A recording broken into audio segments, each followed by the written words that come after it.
Jadi beda dengan di Islam. Kalau di Islam kita bedakan antara Quran dan hadis. Quran murni firman Allah yang diturunkan Rasulullah Ta'ala kepada Nabi Muhammad SAW melalui malaikat Jibril alaihissalam. Kemudian oleh Nabi didiktekan kepada sahabatnya, sahabatnya menulis, dicek dan dicek, kalau sudah betul baru disimpan. Baru setelah Nabi wafat, baru dikodifikasi, dikodifikasi menjadi mushaf seperti yang Quran kita terima sekarang. Ya kalau yang kita terima sekarang sudah ada terjemahannya, tapi teks aslinya masih ada. Kalau Bible kan ada dua bagian nih, ada perjanjian lama, ada perjanjian baru. Yang perjanjian lama ini sebenarnya berasal dari Assalamualaikum warahmatullahi wabarakatuh. Berjumpa lagi dengan Jadir HMC ya, channel yang mengedukasi dan menghibur. Di kesempatan kali ini saya ingin menampilkan ya video potongan saat Kodonditan sedang memberikan sekolah atau pengajaran khusus buat Arie Untung. Ini adalah satu hal yang luar biasa, di mana Arie Untung mulai mempelajari dunia debat lintas agama. Kenapa Arie Untung jadi tertarik untuk belajar?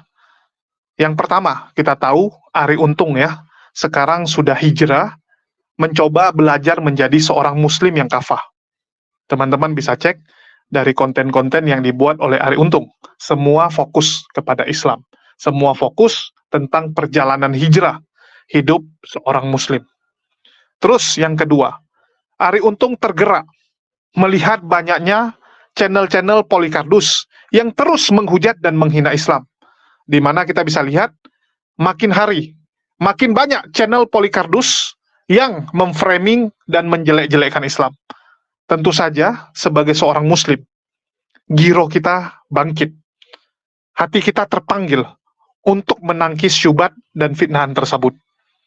Yang ketiga, Arie Untung diberikan tanggung jawab, diberikan talenta oleh Allah, kemampuan berbicara, jaringan yang luas, dan channel yang luar biasa.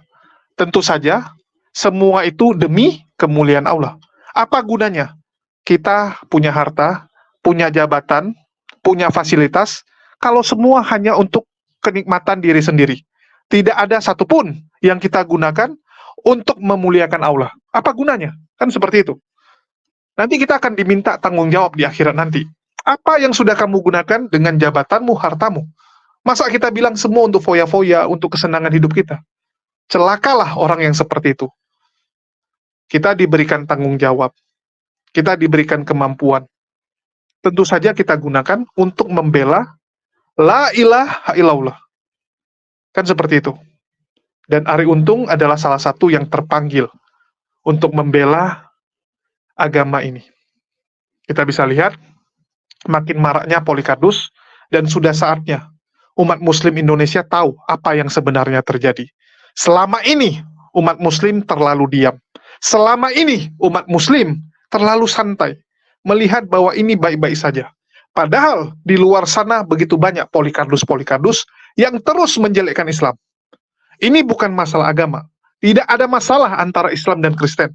Tetapi ini masalah toleransi yang dirusak oleh para Polikardus. Mohon maaf, saya harus katakan, ini kerjaan Polikardus. Organisasi Polikardus, ya, organisasi Polikardus tumbuh dengan sangat mengerikan, teman-teman. Mereka terus merekrut orang-orang baru.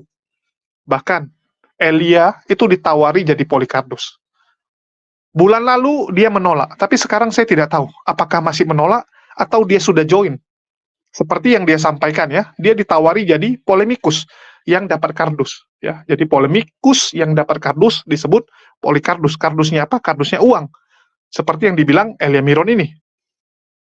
Saya bukan tipikal yang polemikus, ya. Saya bukan polemikus, saya bukan orang yang menyerang. Saya bukan tipe, saya itu penjaga. Ya, karena ketika saya ditawarin menjadi polemikus, saya itu menolak. Ketika saya ditawarin menjadi polemikus, saya itu menolak. Karena bagi saya Jelas ya, Elia saja ditawari. Dan organisasi ini ngeri, teman-teman. Ngeri. Bahkan banyak sekali saudara-saudara kita tuh yang ditawari untuk murtad dan dijanjikan harta benda. Saya sendiri itu pernah ya ditawari untuk kembali murtad. Bahkan channel saya itu ditawari dengan angka yang bombastis, ya, karena mereka menganggap bahwa channel HMC itu adalah ancaman. Channel HMC itu adalah channel yang bisa membuat tujuan mereka itu bisa babak belur, bisa berantakan. Jadi salah satu batu sandungan bagi tujuan mereka itu tentu saja channel-channel Mujahidin Muslim, dan salah satu yang masuk list mereka adalah HMC. Jadi gimana cara HMC itu harus disingkirkan. Dan terbukti ya, mereka untuk menyingkirkan saya, untuk mencelakai saya, itu uangnya luar biasa banyak yang mereka keluarkan. Ngeri sekali ambisi mereka. Dan saya bersyukur, di tahun 2023 akhir ini, mulai banyak orang-orang yang tergerak. Kita bisa lihat. Bunda Korla kemarin terpanggil. Walaupun terakhir dia sekarang sudah nggak mau ikut, gara-gara Ivan Gunawan ya, suruh dia janganlah. Jangan ikut ranah diskusi lintas iman. Terus kemarin juga ada Ratu Entok. Ya, Ratu Entok juga sudah ikutan, dan ini Arie Untung juga akan ikutan. Nah, kita doakan yang lain juga akan menyusul. Mana tahu besok-besok Deddy Kobuzier yang ikut debat lintas agama. Apa kurang keren? Seorang Deddy Kobuzier ikut dalam dunia apologet. Mantap ya. Tapi kita akan lihat nanti. Ya, sebelumnya kita putarkan dulu lah video ini. Pasti teman-teman udah pada mau nonton ya, udah pada skip-skip nih. Yesus Kristus dan Isa Masih itu sama. Berarti narasi yang masih Orangnya sama ya, orangnya. Kisahnya memang beda. ketika kemarin bilang Quran harus direvisi katanya. Bukan Quran direvisi, tafsirnya. Tafsirnya gitu ya. Ini justru berarti kalau beliau sudah baca ini, berarti mestinya beliau ngomong ini mesti direvisi loh. Kalau mau konsisten ya. Kalau konsisten. Kalau mau konsisten. Jadi kalau ada orang bilang Yesus Kristus tidak sama dengan Isa Masih, Berarti jangan pakai Isa Masih dong di sininya. Berarti Injil yang ini mesti direvisi. Jangan pakai Isa Masih kalau bilang Isa beda sama Yesus. Iya. Ada juga gereja namanya gereja Isa Masih. Ada banyak, Ada juga? banyak. Kemarin belum lama kan hari raya wafat dan kebangkitan Yesus Isa Masih diganti dengan hari raya wafat dan kebangkitan Yesus Kristus. Sebelumnya kan hari raya wafat dan kebangkitan Isa Masih. Tapi yang ngerayain Kristen bukan kita. Sebenarnya sih hal yang bisa dibilang hanya pengantar sebuah penamaan, kayak misalnya menyebutkan terjemahan Quran Isa menjadi Yesus seperti itu kan? Iya. Karena wilayah dari negaranya mayoritas mengatakan sosok tersebut Yesus, maka dipakai Yesus gitu kan? Bahkan kalau kita mau pelajari lebih dalam dikit, kata Yesus atau Jesus itu kapan adanya? Ya, semenjak keluar Injil berarti kan? Hah? Semenjak keluar Injil mestinya dong. Bible pertama kali yang menyebutkan mencantumkan nama Jesus dalam bahasa Inggris itu baru di abad 18.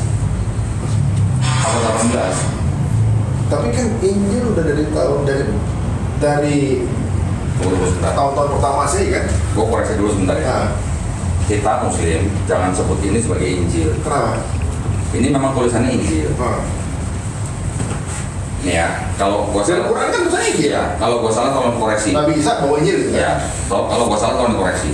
Taurat, Zabur, Injil adalah wahyu-wahyu yang diturunkan Allah SWT Ya. kepada nabi-nabi dan rasulnya Ya. untuk Bani Israel pada zaman itu. Setuju apa salah? Setuju nggak? Iya benar. Setuju. Setuju. Secara Islam. Wahyu, wahyu ya. Wahyu bentuknya kayak apa? Words lah. Iya, tapi yang diterima oleh Nabi langsung lah ya, langsung masuk dalam kolbu Nabi lah. Nabi-nabi itu yang mengajarkan kepada umatnya. Ya. Wahyu yang diterima diajarkan. Nabi Musa nulis kitab Taurat nggak? Kira-kira? Nggak tahu. Nggak tahu. Ternyata enggak. Berbentuk begini enggak. Nabi Daud menulis Mazmur enggak? Enggak. Nabi Isa menulis Injil enggak? Enggak. Jadi kalau kita sebut Injil, Injil adalah wahyu dari Allah SWT diturunkan kepada Nabi Isa Al-Masih untuk Bani Israel pada zaman itu. Wahyu. Kalau Nabinya udah nggak ada, wahyu mana? Bersama Nabi ya. Nah, berarti Taurat, Zabur, Injil yang dimaksud oleh Quran bukan Bible-nya orang Yahudi, bukan Bible-nya orang Kristen. Buat kita sebagai orang Muslim. Oh, maksudnya secara Muslim mestinya Akidah kita. Injil itu sudah pergi bersama. Iya, jadi ini buat orang Islam, ini bukan Injil yang diterima oleh Nabi Isa Al-Masih. Oh ya. Paham ya? Ini yang nulis siapa? Nah, yang menulis Bible, perjanjian lama sama perjanjian baru, itu kurang lebih ada kira-kira 40 orang dalam rentang waktu 1500 tahun. Orang yang dari beda bahasa, beda bangsa, beda budaya, beda tradisi. Kira-kira 40 orang. Kalau 40 orang ini siapa? 40 orang ini kira-kira kalau di perjanjian lama itu adalah bangsa Yahudi. Kalau yang perjanjian baru itu orang-orang Yahudi tapi yang sudah Kristen gitu. Nah, kenapa dia punya hak untuk menulis itu dan dipercaya bahwa tulisannya benar gitu misalnya? Ya menurut mereka. Nggak, misalnya gini, kalau misalnya bentuknya seperti itu, berarti dalam Islam itu kan mereka seperti perawi hadis ya. Kalau di dalam Kristen, mereka mengklaimnya bahwa yang menulis ini adalah orang-orang yang diilhami oleh Roh Kudus. Klaimnya begitu. Itu hak mereka. Ya, nggak apa-apa. Nggak apa-apa. Jadi kalau Islam kan Beda. penulis hadis nih, dia Rasulullah seperti apa dicatat dia gitu, kemudian jadi hadis nih. Kalau di Islam kan kita bedakan ada Quran, ada Hadis, hadis beda. Kalau menurut pandangan Islam, ini sekelasnya baru sekelas hadis. Oh, jadi ini kayak misalnya kayak ini kayak kisah, kayak sejarah. Iya. Di dalam Bible itu ada catatan sejarah, tapi juga masih ada sisa-sisa firman Tuhan. Ya. Juga ada perkataan Nabi. Juga ada cerita-cerita yang ya mungkin nggak pantas dibaca anak kecil gitu. Di Amerika malah di beberapa di negara bagian tertentu dilarang beredar. Nggak boleh di perpustakaan karena ceritanya memang berbahaya buat anak kecil. Ya cerita dewasa gitu. Dewasa. Kalau Dewasa di- itu apa? Ada incest. Incest. Iya. Incest maksudnya hubungan antara keluarga kandung. Ada incest, ada cerita-cerita yang nggak pantas lagi baca lah. Oh, Kayaknya kaget banget sih kayaknya. ada gambar ya? Gambarnya dari gambar apa komik. Benar. Nah, jadi beda dengan di Islam. Kalau di Islam kita bedakan antara Quran dan hadis. Quran murni firman Allah yang diturunkan Rasulullah Ta'ala kepada Nabi Muhammad SAW melalui malaikat Jibril alaihissalam. Kemudian oleh Nabi didiktekan kepada sahabatnya, sahabat yang menulis, dicek dan dicek. Kalau sudah betul baru disimpan. Baru setelah Nabi wafat, baru dikodifikasi. Ya, benar. Dikodifikasi menjadi mushaf seperti yang Quran kita terima sekarang. Ya kalau yang kita terima sekarang sudah ada terjemahannya, tetapi teks aslinya masih ada. Kalau Bible kan ada dua bagian nih, ada perjanjian lama, ada perjanjian baru. Yang perjanjian lama ini sebenarnya berasal dari kitabnya orang Yahudi. Jadi orang Yahudi itu punya kitab yang sama. Sekarang bacanya pun sama orang Nasrani. Gini, orang Yahudi itu menyusun dan mengkanonisasi kitab mereka yang disebut dengan Tanakh. Tanakh itu singkatan dari Torah, Nevi'im, Ketuvim. Oke, itu ditulis dalam bahasa Ibrani, disusun kira-kira abad ke-5 sebelum Masehi. Berarti kira-kira 500 tahun sebelum ada Yesus. Ya. Itulah kitabnya orang Yahudi. Belum ada Bible ya, belum ada Injil dan seperti apa Bisa, Bible aja. Bible ya. Jadi kitabnya orang Yahudi ini kemudian di abad ketiga diterjemahkan dari bahasa Ibrani ke bahasa Yunani. Yang menerjemahkan ini dua kali. Yang pertama rabi-rabi Yahudi, yang kedua orang-orang Yahudi yang di Alexandria Mesir. Ya. Dua kali penerjemahan ini menjadi satu kitab namanya kitab Septuaginta dalam bahasa Yunani. Kitab ini yang beredar ratusan tahun sampai Yesus hidup di bumi juga masih beredar, sampai akhirnya dikanonisasi menjadi kitabnya orang Kristen setelah ditambahin dengan kitabnya orang Kristen sendiri, itu perjanjian baru. Jadi yang kitabnya orang Yahudi tadi setelah menjadi Septuaginta menjadi perjanjian lama, ditambah dengan kitabnya orang Kristen dijadiin satu, itulah kitabnya orang Kristen, Bible-nya orang Kristen. Yang Yahudi masih tetap ada, masih tetap dipakai sama orang Yahudi. Sekarang nih. Masih. Jadi perjanjian lama Yahudi sama juga. Sama, secara narasi sama, tetapi ada beberapa terminologi terjemahan yang sedikit dimodifikasi. Supaya apa? Supaya seolah-olah perjanjian lama itu bicara mengenai Yesus di perjanjian baru. Seolah-olah berbicara mengenai Yesus di perjanjian baru. Tapi kalau di kitabnya orang Yahudi nggak ada yang namanya bicara tentang Yesus, itu nggak ada. Karena ketika turunnya sebelum Yesus lahir, otomatis di perjanjian lama sebenarnya nggak ada Yesus ya. Nggak ada. Untuk orang Yahudi, kitab mereka yang namanya Tanakh itu tidak ada membuat untuk Yesus, nihil. Tapi setelah diterjemahkan menjadi Yunani, dirubah-rubah, terus kemudian ditempel dengan perjanjian baru, menjadi seolah-olah perjanjian lama itu bicara mengenai Yesus di PP. Tapi kalau Doni bisa dipertanggungjawabkan. Bisa, bisa diperdebatkan juga. Oh, kita buka jadi misalnya ada kita buka gantian, ada yang mau benar ya katanya ada yang mau ketemu ini. Bukti ini mau Benar. Jadi gini, kalau ada teman-teman Kristen yang mengaku bahwa Yesus sudah dibuatkan di perjanjian lama, sebutin ayatnya, kita perdebatkan. Gue bisa politik satu. Oke, berarti kan ada di perjanjian lama tuh. Iya. Kok tadi bilangnya Yesus baru ada abad 18? Itu kata Jesusnya. Lah itu pakai kata apa waktu di awal? Isos, yang bahasa Yunani. Jadi, faktanya apa baru keluar abad 18? Gini. Jadi tadi kan saya bilang, kalau dalam bahasa Yunaninya itu Isos, bahasa Aramaiknya Iso, bahasa Arabnya Isa. Bible setelah dikanonisasi namanya ya, di abad keempat, 3 kali kanonisasi sampai menjadi Bible. Dari Septuaginta terjemahan bahasa Yunani, dari Yunani terjemahan bahasa Latin, baru menjadi satu Bible yang dikanonisasi itu baru di akhir abad keempat, hampir 400 tahun setelah Yesus gitu. Ini kan sudah dikumpul-kumpulkan menjadi Bible. Di situ kata-katanya itu belum ada kata Yesus, belum ada kata Jesus, adanya Isos, karena kan bahasa Yunani sama Latin kan serupun, mirip gitu. Kayak bahasa kita sama Malaysia sama lah. Jadi kalau di Arab di era itu Isa berarti. Isa, kalau orang Arab bacanya Isa, orang Aramaik bacanya Iso, orang Romawi bacanya Isos, atau orang Latin bacanya Isus gitu. Sama sebenarnya. Orangnya itu aja. Cuman perspektif Kristen sama perspektif Islam beda tentang orang yang sama ini. Jadi dari mulai abad keempat Bible semua namanya itu Isos. Ya. Baru di abad ke-16 tahun 1524 baru dibedakan ada huruf I dan huruf J. Huruf J ini baru ditemukan di tahun 1524 oleh salah seorang ahli tata bahasa Italia namanya Trissino. Baru ada huruf J. Orang Jawa kali. Orang Trissino dari orang Italia. Ya, huruf J ini baru di abad ke-16. Kira-kira 100 tahun lebih baru masuk dalam Bible huruf J. Jadi nih, ini buku ada Holy Bible ya. Punya berapa Bible?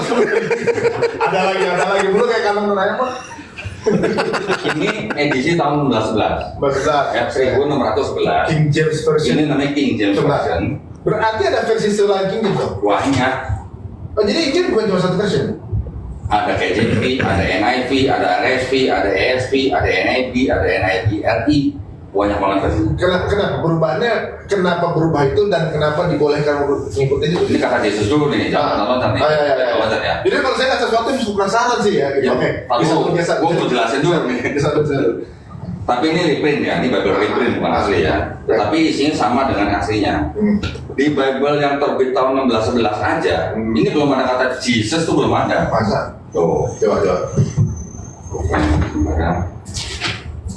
masih pakai kata Isos. Ini by data ya. Beda. Kalau ada yang mau ajak diskusi boleh dong. Boleh. Oke. Ya. Ini Tapi bercerita. salahin kita pernah ahlinya gitu kan. Ini ada the Gospel according to Matthew. Ya. Di sini ada menceritakan tentang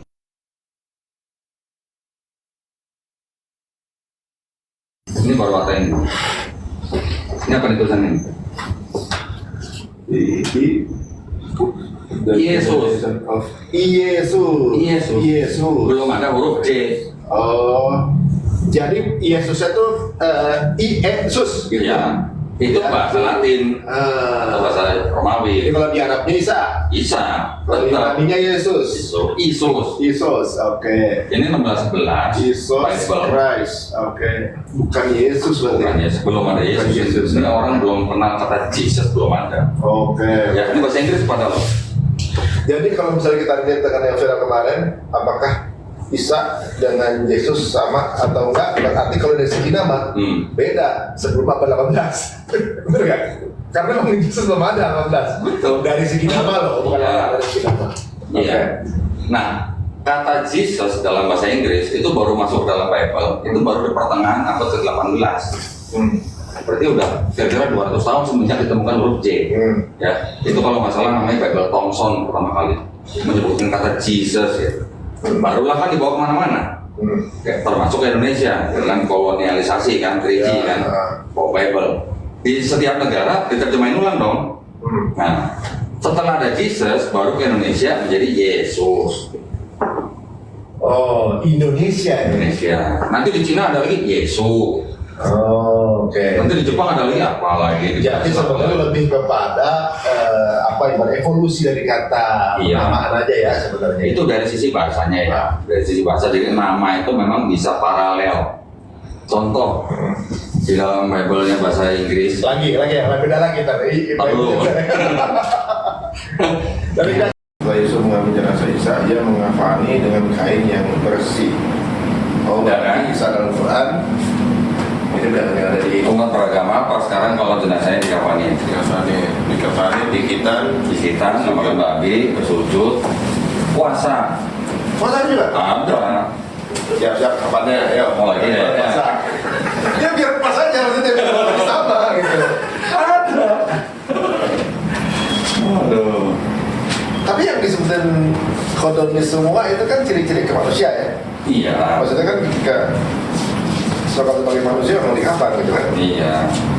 Ya mungkin memang zaman itu belum ada peti ya mungkin. Iya. Nih. Tapi memang di Nasrani ada puasa kan? Ada, tapi tidak semua, bukan menjadi bukan menjadi ibadah yang rutin 1 bulan dalam 1 tahun gitu, bukan. Ini bidang rutin. Kalau ini 40 hari puasanya. Lebih berat Ramadan. Iya. 40 hari loh, lebih berat dari kita loh. Bentar ya. Bentar nih, kita nih, Kasih kapannya. nih Matius, ya kan, pasal 4. Lihat nih, iya ada berpuasa kan? Baca dulu. Iya, berpuasa selama 40 hari, 40 malam.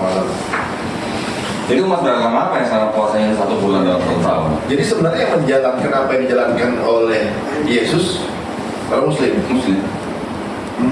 Jadi kalau begini ngelihat tanda-tandanya atau ngelihat yang dilakukan oleh istilahnya kalau ngelihat sunat Yesus lah gitu ya, di dalam Bible. Yang menjalankan kita sebenarnya sunat, makan babi, puasa, mati kafanin. Terus yang membuat beliau ini kan berarti kan kalau di dalam Islam ciri-cirinya seperti seorang nabi ya, gitu. Ya memang dia juga ngakunya nabi. Dari mana dia ngomong dari nabi? Di sini Dia bilang seorang nabi tidak dihormati di tempat berasal gitu. dia ngomong kalau dia nabi. Iya. Dia ada kalimatnya di sini. Dia memberikan perumpamaan.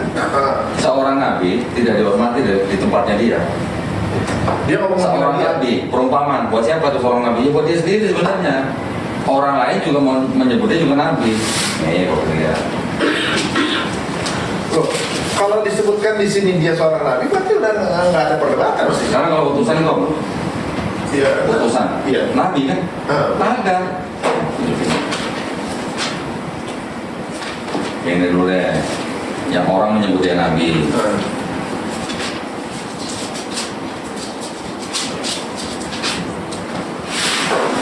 Ini garis aja. Yahya atau Yohanes 4:19. Oke. Lanjut ya. Kata perempuan itu kepadanya, ya Tuhan tentunya engkau adalah seorang nabi. Kan perempuan yang ngomong saya Iya. Iya, jadi orang juga menyebut dia nabi, dia juga memberi perumpamaan bahwa seorang nabi tidak dihormati di tempat dia berasal. Dia perumpamaan buat dia juga. Nah, beliau nggak mengkoreksi ini. Siapa pun Beliau maksudnya, oh jangan panggil saya nabi, panggil saya Tuhan. enggak, Oke. enggak dikoreksi. Terus di part mana beliau ini maksudnya ini yang dijalankan beliau nih, yang dijalankan Muslim. Maksudnya umat Muslim menjalankan apa yang dilakukan Isa Al-Masih yang ada di Bible, gitu kan? Maksudnya banyak hal yang justru dilakukan orang sebagai orang Muslim. Tapi setiap nabi itu kan menyampaikan wahyu. Kalau dari dalam Islam dia kan menyampaikan kata-kata Allah. Ada juga kata-kata begitu. Aku sudah menerima firman yang kuterima dari Bapa dan sudah aku sampaikan kepada umatku.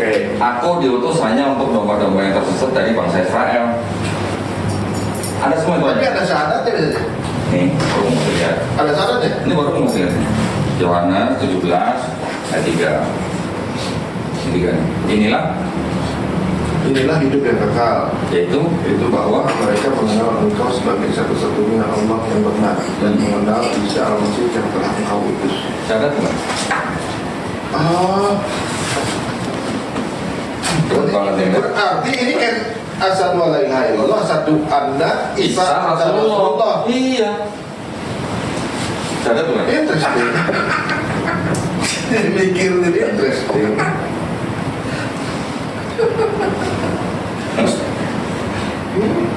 Jadi yang gue bilang, di dalam Bible ini masih ada sisa-sisa kebenaran, masih ada. Tetapi kita sebagai umat Islam jangan memandang ini sebagai keseluruhannya sebagai firman Allah. Yang sesuai dengan Quran kita masih boleh terima, tetapi yang tidak sesuai kita harus tolak. Contoh misalnya, di sini diceritakan bahwa Yesus atau Isa dibunuh dan disalib, ya kan? Dikubur bangkit dari ketiga. Di Quran udah jelas, Isa tidak dibunuh dan tidak disalib. Nah, kan berbeda ceritanya kan? Yang seperti itu berarti Quran sudah mengoreksi dan sudah menjelaskan. Di part itulah kemudian ketika Yesus dan kisah ini beda, nah disitulah bedanya. Nah, gitu. Sisa yang ini seperti isi roh ya. Nah, tetapi pesan daripada Nabi Isa masih di dalam Bible ini, pesannya masih sama dengan pesan di Quran. Di Quran juga Isa berpesan atau memberi pesan kepada Bani Israel, sembahlah Tuhanku dan Tuhanmu. Pernah baca? Ya, mereka kan ada tuh. Sekarang baca ini. Sama di sini. Nih, baca.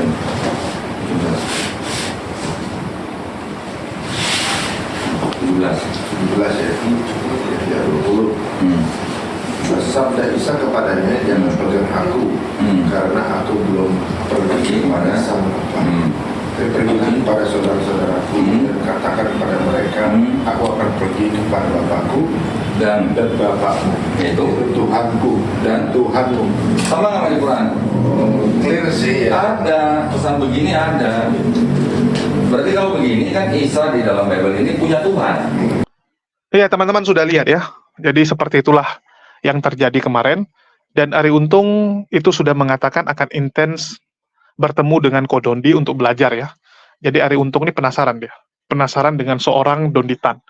Dan mungkin dia akan banyak belajar seperti yang dia lakukan dengan Ustadz Felix Xiao ya. Ari Untung tuh sangat dekat dengan Ustadz Felix Xiao, banyak belajar dari Ustadz Felix Xiao, dan mungkin dia melihat bahwa Kodondi ini luar biasa juga, sama seperti Felix Xiao. Ya, jadi dia mau belajar banyak, terutama diskusi lintas iman ini, perbandingan agama. Kalau kita bicara Ustadz Felix Xiao, dia fokus dengan sejarah. Ya, dia fokus dengan sejarah. Kalau Kodondi, dia fokus kritik teks, kritik kitab suci. Anda kalau tanya kontradiksi ayat-ayat yang ada di Bible, dia hafal. Ya, Kodondi itu punya datanya. Ayat-ayat mana yang sisipan, ayat mana yang tambahan, ayat-ayat mana yang di Perjanjian Baru yang terinspirasi dari Perjanjian Lama. Itu dia punya. 900 lebih ayat, bayangkan. Ada 900-an lebih ayat di Perjanjian Baru yang terinspirasi dari Perjanjian Lama, yang tulisannya dan artinya mirip. Artinya, kalau ada orang yang mengklaim Perjanjian Baru, penulisnya terinspirasi oleh Roh Kudus, ini salah besar ya. Itu nggak bisa dibuktikan kalau mereka terinspirasi Roh Kudus. Sedangkan mereka terinspirasi dari penulis Perjanjian Lama, yes, ada buktinya. Bisa tervalidasi. Jadi kalau banyak yang menyoroti kontradiksi-kontradiksi kitab ini, saya rasa akan banyak orang yang tersadarkan.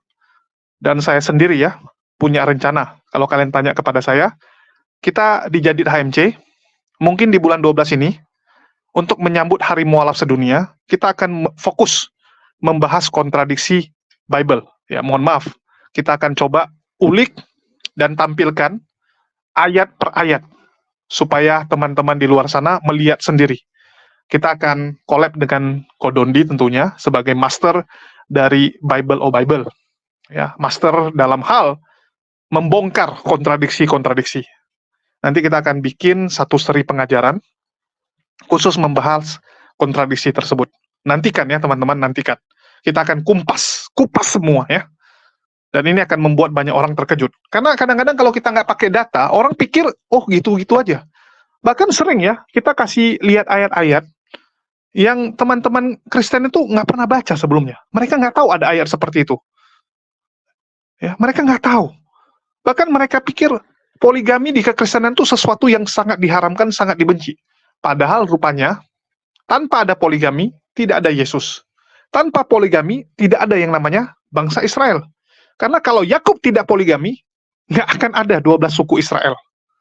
Mereka cuma jadi keluarga biasa, nggak sampai jadi suku mungkin. Ya. Jadi banyak hal yang setelah kita tunjukkan, teman-teman Kristen tuh baru sadar, oh rupanya ada cerita seperti itu. Nah, jadi supaya makin cerdas bangsa dan warga kita harus tampilkan semua itu ya dalam rangka mengedukasi saudara-saudara kita. Itu sih yang akan kita lakukan dan mohon dukungannya ya. Mohon dukungannya, kita akan buat jauh lebih baik lagi nanti channel ini, menampilkan semua data-data ya. Ini pasti akan seru dan dijamin akan banyak nih orang-orang yang ngamuk dan kejang-kejang. Terutama Polycarpus ya, karena Polycarpus ini kan tugasnya selama ini menyembunyikan kebenaran dengan cara memframing dan menjelekkan Islam. Menakut-nakuti orang supaya tidak belajar Islam. Kan tugas Polycarpus seperti itu.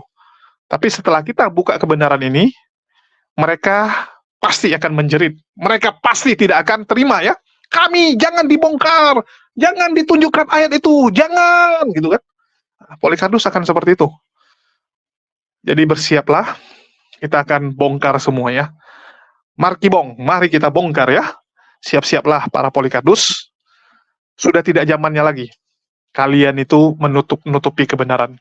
Ini sudah zaman kecanggihan teknologi, ya. Dengan adanya internet, dengan adanya medsos ini, semua orang bisa mengakses kebenaran. Kalian pikir kita masih hidup di zaman dulu, saat kalian menguasai medsos, menguasai berita, menguasai media.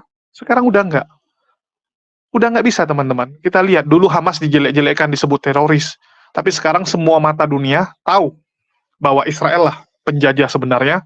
Israel lah yang duluan menjajah orang, sehingga Hamas hanya melakukan perlawanan untuk memperebutkan kemerdekaan mereka.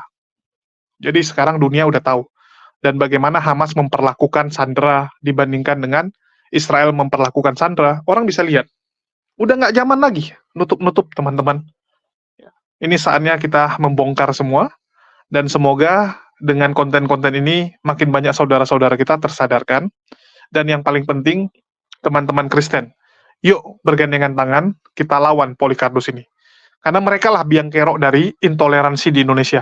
Karena mereka lah umat muslim sekarang jadi marah.